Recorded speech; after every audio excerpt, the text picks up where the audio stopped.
Araw guys, maglilinis tayo nitong filter nitong sa may blower sa likod ng Toyota Avanza new model. Sa mga nagtatanong paano linisin, madali lang. Bali, babaklasin nyo lang to. Pag babaklasin nyo naman, kahit kamay lang, kaya na yan. I-ano nyo lang. Yan nalaglag pa. Baklas na agad yung filter nyan. Bali, pwede nyo nalinisan niya ng brush o kaya pwede nyo basain basta mapatuyo lang ng maayos. Tapos, kung gusto nyo naman linisan tong pan, yan, madali lang din yan. Ibabaklasin, ugutin nyo muna tong terminal. Tapos may yan, tornilyo. Tatlong tornilyo yata to. Pag nabaklas nyo na yung tatlo yan, basta yung tornilyo na yan, maibababa nyo na yan. So, linisan muna natin itong filter. So, sa paglinis naman, babrush nyo lang na ganyan. Yan. Basta brush nyo lang dyan, ayun nababaklas naman siya. Napatanggal yung mga dumi. Kaya ito. Pwede nyo rin basain yan. Huwag nyo na lang tanggalin to. Kasi nakadikit nalilinis naman yan pagka ginanyan nyo.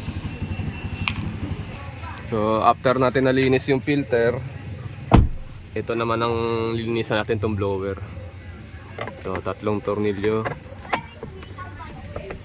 Mahirap lang mag video habang nagagawa.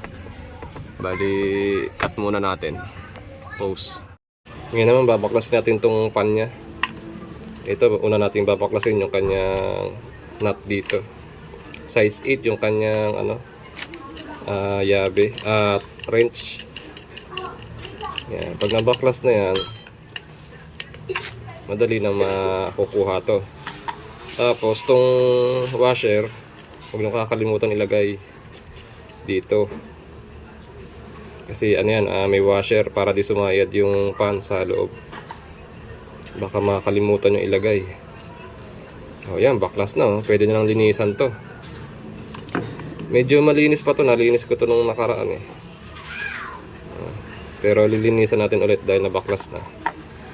Tapos to naman, yung kadalasang issue nito yung carbon brush. So, pagka nasira yan, madali nyo na maaayos. Hindi ko pa siya napapalitan Kaya susunod na vlog ko, pag nasira to, papalit tayong carbon brush o kaya yung pinakamotor na, depende sa sira. Yan, okay, linisan na natin tong pan nya. Yan, nakababad sa sabon tsaka nalinisan ko na rin. Nakuskus ko nitong brush. Yan, ang linis na. Ganyan lang. Yan, malinis na siya. Tapos ito, punas lang brush lang natin yan para malinis.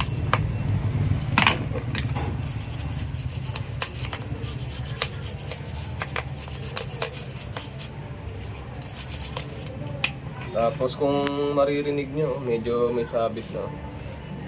Parang malapit-lapit na to Ibali, spray na lang natin muna pansamantagal ng penetrating oil.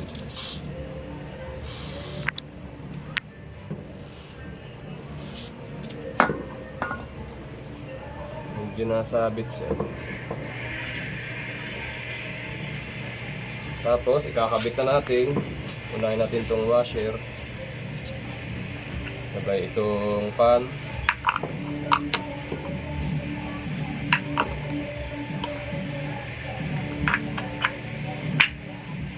Saka itong kanyang nut. Tapos ganun lang din ulit.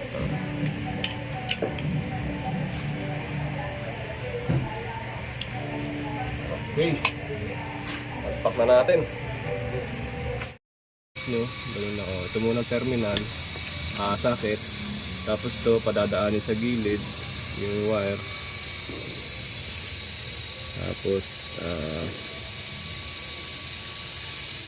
ayan, nakabit na natin. Ganun lang pagkabit niyan tsaka paglinis. Yan, malinis na ulit. So ayos, sana may natutunan kayo. Tapos ito, DIY ko lang din tong ilaw na to. Oh, yan oh. I-convert ko lang yan. Nabili ko sa Shopee itong ilaw. Napakaliwanag. Oh. So hanggang dito na lang. Bye-bye.